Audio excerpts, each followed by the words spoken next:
Donald Trump tonight with a salute to one of the most revered presidents in American history, and then a fist pump to the crowd.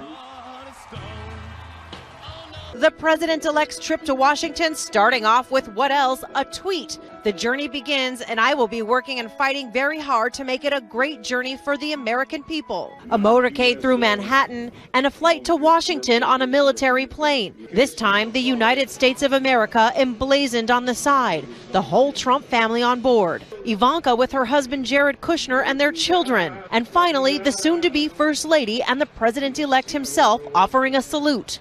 Their first stop, his new hotel. Congressional Republicans gathered there to celebrate him. What beautiful room this is. Where is this? This is a gorgeous room. A total genius must have built this. Then it was off to the inauguration's first official order of business, a solemn wreath-laying ceremony at the Tomb of the Unknown Soldier at Arlington National Cemetery. After that, time for celebration. Thousands of Trump supporters gathering on the Mall for a welcome concert. On the eve of his swearing in, give me one word that describes how you're feeling right now about Donald Trump's presidency. Excited, hopeful. Excited and hopeful. This country still so divided. The number of House Democrats boycotting the inauguration now up to 64. In New York tonight, protests already underway, with thousands more traveling to the nation's capital. Hundreds of LGBT activists marched in protest against Vice President-elect Mike Pence. They turned up the music and started a dance party just half a block away from his residence in Washington, D.C. They were chanting, "Daddy Pence, come dance," condemning the former Indiana governor's positions on marriage equality and religious freedom. LGBT activists and allies planned their demonstration along with Disrupt J20 protesting the inauguration of President-elect Donald Trump. The organizer of Disrupt J20 says they plan to stop the inauguration by any means. We're going to be blocking all the major checkpoints to get into the inaugural parade route and the viewing areas. We're also at 10 in the morning having a anti-capitalist march that's leaving from Logan Circle. We're also at noon having a permitted march from Columbus Circle. We're gathering in McPherson Square, and there's going to be more unpermitted actions after that, and we're also going to be doing some transit blockades throughout the day. We're stopping Donald Trump's inauguration to demonstrate that we're not going to tolerate not only his presidency, but all the hate and bigotry that goes along with it, and all the general normalization of fascism. President Obama says he doesn't think the expansion of LGBT rights will reverse in the United States. And in his final presidential news conference, he said society's attitudes have changed on same-sex marriage and LGBT troops in the military. President Obama hopes for more rights for transgender people, but he added that, quote, he could not be prouder of the nation's transformation on the issues during his presidency. President Obama recently filed a parting appeal to protect drone secrecy. According to website Politico, President Obama has claimed credit for putting in place procedures to govern targeted killings, particularly those aimed at Americans, and has also made public statistics about drone strikes and some details on the targeting process, including a so-called drone playbook. However, he has also sought to maintain secrecy about other aspects of the program, including facts that are commonly known. At his final press conference, President Obama commented, "In this new cyber age, we're going to have to make sure that we continually work to find the right balance of accountability and openness and transparency that is the hallmark of our democracy, but also recognize that there are adversaries and bad actors out there who want to use that same openness in ways that hurt us." Moving on, the Russian government has lashed out at the White House's policies toward the Kremlin during President Barack Obama's term in office. The behavior of the Obama administration looks so ridiculous and so shameful for such a great country as the United States. It's difficult to associate these convulsive actions with the position of the American people in general. We sincerely regret that the presidency of Barack Obama, especially his second term, was a period of missed opportunities for bilateral relations. Well, the Russian Foreign Ministry spokeswoman sharply criticized Obama for failing to deliver on his presidential campaign promise of developing Washington-Moscow relations. Maria Zakharova expressed hope that the incoming U.S. administration led by Donald Trump would move to improve bilateral ties. The Republican billionaire has at various times supported the idea of the U.S. having better relations with Russia. So we are learning some new details about the U.S. fight against ISIS in Libya now. U.S. defense officials telling us 2 B-2 bombers dropped more than 100 bombs on 2 ISIS training camps, and that an estimated 85 militants were killed in that operation. The strikes, we've learned, were authorized by President Obama earlier this week. Defense Secretary Ash Carter said his commanders recommended using nuclear-capable bombers for the Libyan mission. I pressed the Defense Secretary and his spokesman as to why U.S. warplanes based in Europe could not have struck the training camps, which the U.S. has been watching for some time. Designed to send a message to countries like Russia, China, on the eve of an inauguration? This was a mission designed to kill terrorists who threaten the United States, our allies, and our interests, and it shows our willingness to go after ISIL wherever they appear. U.S. drones were used to track and kill a handful of ISIS fighters fleeing the chaos by foot. Fox News has also learned since August, the U.S. military has conducted 495 airstrikes in Libya in the city of Sirte, mostly using drones. 2 U.S. Navy warships off the Libyan coast were available to provide search and rescue. The USS Donald Cook and USS Porter had helicopters and a team ready to fly ashore if needed. The Air Force bombers flew from Whiteman Air Force Base in Missouri and refueled 5 times in midair. The mission lasted 30 hours, Martha. Reports that Russian officials recently met with a well-known Libyan general on board a Russian aircraft carrier in the Mediterranean, promising weapons for Libya, may have contributed to the U.S. desire to show Russia and others the long reach of the U.S. Air Force. Quite a story. British Army is testing its capability to send tanks through the Channel Tunnel, a railway which runs beneath the English Channel to France. On Tuesday, January 17th, the British Army moved 5 tanks onto trains and sent them through the tunnel to France and back. The UK is closing its military bases in Germany by the end of the decade, so the exercise is preparation for a possible military crisis in mainland Europe, particularly with Russia. The operation follows shortly after recent U.S. military exercises were conducted near the Russian border. In the last week alone, the U.S. has sent thousands of troops to both Poland and Norway for training missions to deter any possible Russian aggressions at NATO's eastern border. Great Britain plans to send 800 troops to Estonia sometime in early 2017 to increase NATO forces amid growing tensions with Russia. Facebook has restored access to RT's page after banning our network for about 20 hours. Confusion over live streaming rights during RT's broadcast of President Obama's final press conference seems to have triggered the ban. First off, contrary to what you may have read and seen in the headlines, RT was not banned on Facebook. The RT English and just the RT English page was temporarily blocked from posting media content. That's photos, videos, interviews, links to various articles. That all happened really because of Barack Obama's press conference, final press conference. The RT Facebook page broadcast that, or rather rebroadcast that press conference, and the Facebook system that detects rights infringements, a special bot, it detected that the RT stream was violating someone's rights to that broadcast. It was a mistake, an error, but in the heat of the moment, in the confusion of it all, tempers flared a little bit. For example, the Russian telecommunications watchdog said that, you know, if RT was being censored, then there would be an appropriate response. Fortunately, before it could all get out of hand, RT contacted Facebook. Facebook carried out an internal investigation and said, you know, we have no problem with RT. RT had the rights to that broadcast, to rebroadcast the content, just like many other news agencies do. They sorted everything out, and the RT English page was unblocked from posting new content. I think this is the first blow in Facebook's self-proclaimed war against so-called fake news, that they are using the excuse of copyright to actually censor a legitimate news channel and stop them from covering a world event that the rest of the world is going to be watching without any problem on other channels. Denmark says it won't send welfare benefits to ISIS anymore. The Justice Ministry has vowed to reverse an error that sent money from Danish taxpayers to ISIS militants. The mistake was first reported in late December by Danish news agency Ekstra Bladet. Authorities believe that at least 135 people have left Denmark to join ISIS in Syria. Of those, Ekstra Bladet reporters believe 34 continue to receive cash benefits from the government, and 2 others received money from private state-subsidized funds. Lawmakers hope a new bill will help prevent such oversights from happening in the future. The bill includes new rules to halt government benefits whenever someone has been named a national security risk or when the government believes an individual has gone to fight with armed groups abroad. Russia Today reported that Danish welfare assistance sent to ISIS fighters totals roughly $94,500.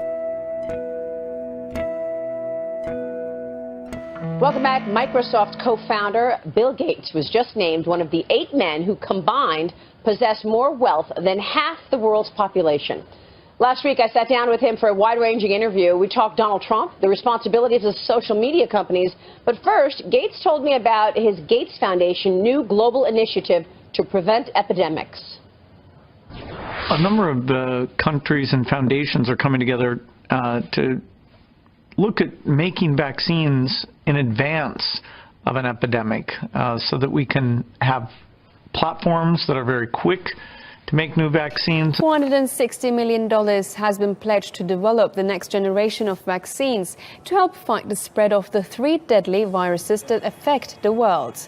A group of governments and charities at the World Economic Forum in Davos say scientists need to speed up vaccine development, so they're targeting 3 deadly diseases that have no cure and mainly affect sub-Saharan Africa, Latin America and Asia. The coalition wants to have 2 experimental vaccines ready for testing for each virus within the next 5 years.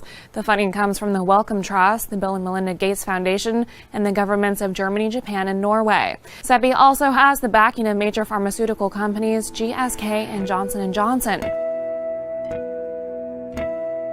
In a venture they said could help migrants, refugees, and others struggling within their communities worldwide to improve their economic and social status, billionaire investor George Soros will partner with MasterCard. The partnership is called Humanity Ventures. It stems from a pledge Soros made in September to earmark up to $500 million for investments to address challenges facing migrants and refugees. In a joint statement on Thursday, MasterCard and Soros said that despite billions of dollars of humanitarian and development assistance, millions of people remain marginalized. They say it is a situation the private sector can help rectify. In cities and towns across the United States, from California to Pennsylvania, local leaders, health officials, and researchers are taking action after a Reuters report revealed thousands of communities where children had tested with lead poisoning at higher rates than in Flint, Michigan. In response to the alarming crisis, measures such as blood lead screenings, property inspections, hazard abatement, and community outreach programs are being advanced to protect children from the toxic threat. In an investigation last month, the news agency discovered that nearly 3,000 U.S. communities had recently recorded lead poisoning rates at least double those found in Flint. A shocking 1,100 of these neighborhoods had a rate of elevated blood tests at least 4 times higher than in Flint. Toxic air pollution forces London Mayor Sadiq Khan to declare a public health emergency in the city. It's expected to last through Saturday, January 21st. Moderate air pollution levels could hit more than half the capital city's 32 boroughs, with the worst of it affecting central London. Public health officials are advising people to stay inside and avoid strenuous activity if they experience irritation, particularly if they have heart or lung problems. London has a long history of poor air quality. The worst pollution event ever to hit the city was in December 1952, when a thick layer of smog enveloped London for days. At least 4,000 people died during what's now known as the Great Smog. Regarding this week's pollution, Mayor Khan says the city will, quote, continue to use all the technology at its disposal to inform Londoners about levels of air pollution in their neighborhoods.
place, but not anymore. This gas station is one of hundreds which have been shut down due to acute energy crisis. Authorities have decided to close down gas filling stations for indefinite period in Punjab province in order to meet the growing demand of fuel for domestic consumers. But the move has affected millions of people who rely on natural gas for transportation. The government, on the other hand, defended the move, saying its priority is to ensure uninterrupted gas supply to domestic consumers. The problem of gas shortage is not new for Pakistan. Despite promises by the successive governments, there has been no serious effort to address the issue. Pakistan's local gas reserves have been depleting fast. That is why it is exploring other options. One of those options include importing natural gas from neighboring Iran. The project, however, is facing delay, primarily because Pakistan has yet to complete work on its side of the border. Experts here believe that Pakistan must speed up works on the gas pipeline project following the lifting of economic sanctions on Iran. The EU foreign policy chief reiterates the bloc's commitment to the Iran nuclear deal, stressing that the accord cannot be renegotiated by one party. On the Iran deal, we've made very clear from the beginning, and will continue to do that first of all, it's a deal that 1 year after its implementation, it's bringing good results to the rest of the world, entire world, including the Americans, including Europe, and that the European Union is committed to preserve and continue to implement the deal. And the deal is not a unilateral, bilateral deal that can be renegotiated by one party alone. So it's a multilateral framework, and we are ready to protect and preserve it. On Tuesday, Iranian President Hassan Rouhani also ruled out the possibility of renegotiating the July 2015 agreement under the incoming U.S. administration. American President-elect Donald Trump, who will take office on Friday, has threatened to either scrap the deal or seek a better one. Donald Trump's nominee to be the ambassador to the United Nations supports moving the U.S. Embassy in Israel from Tel Aviv to Jerusalem. Trump promised to make that move during the presidential campaign. South Carolina Governor Nikki Haley told Senate Foreign Relations Committee members she, quote, absolutely backs the move because that's what Israel and congressional Republicans want. And she blasted the UN for its attacks on the Jewish state. Nowhere has the UN's failure been more consistent and more outrageous than its bias against our close ally, Israel. A spokesperson for Jordan recently told the Associated Press the move would, quote, inflame the Islamic and Arab streets.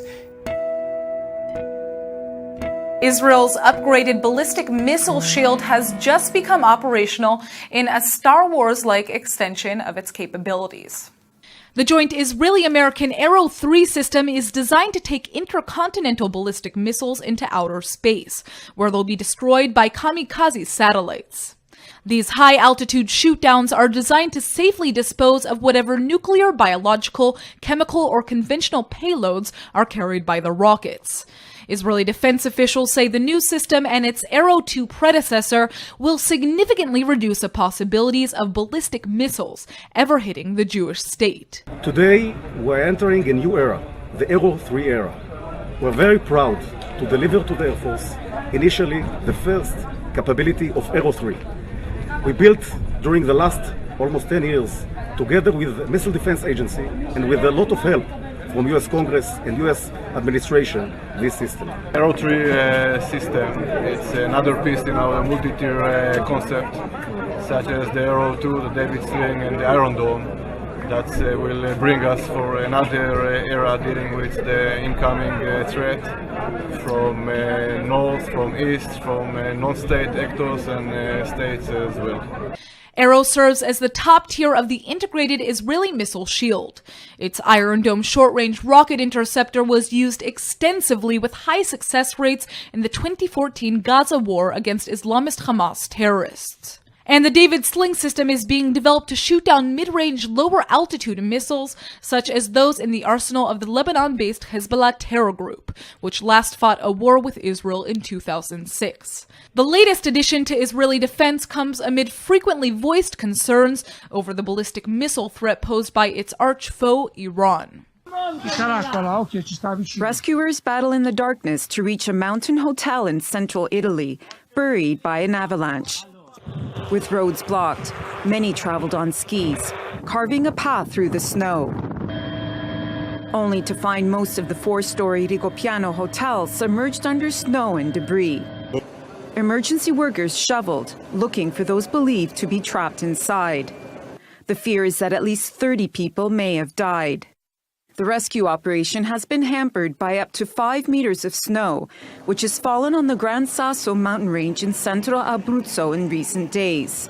The avalanche hit the hotel after a series of strong earthquakes rattled the region in recent days. This part of central Italy is still recovering from a deadly earthquake in August, which killed hundreds and left thousands homeless.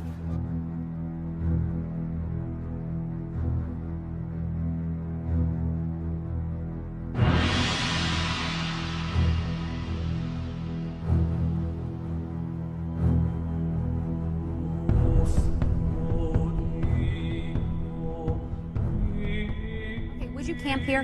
Yes or no? You see those feet in the video? Well, this guy thought, hey, why not? I'll just camp right here next to this sinister-looking inferno. It's dubbed the door to hell. It's actually the Darvaza crater, and it's located in the heart of the Turkmenistan desert. Now, this, believe it or not, was actually created by accident. It was a Soviet drilling accident in the 1970s. The problem was that it was releasing all kinds of dangerous gases, so scientists set it on fire to try and burn them off. But it's been burning ever since. Pretty remarkable and pretty brave of that guy.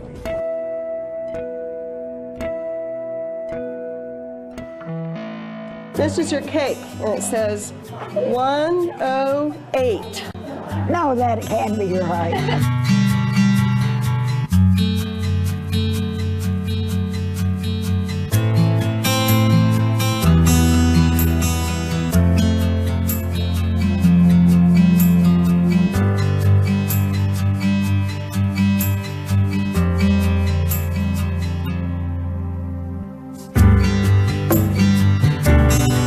She was in her own home for over 70 years. She moved here and she has some level of peace here, and I think to move her again at 108, it just breaks my heart.